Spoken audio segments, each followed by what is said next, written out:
Gaur elkartu gara hemen, Amurrion, Aiaraldeko industriaren etorkizunari buruz hitz egiteko.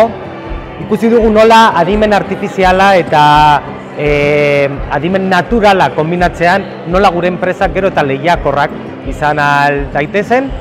Eta gaur ere ikusi egin duguna da gure enpresak badaudela teknologiak aplikatzen eta aurrera doazela gero eta lehiakorrak izaten, balioa generatzen teknologia aplikatuz, ezta?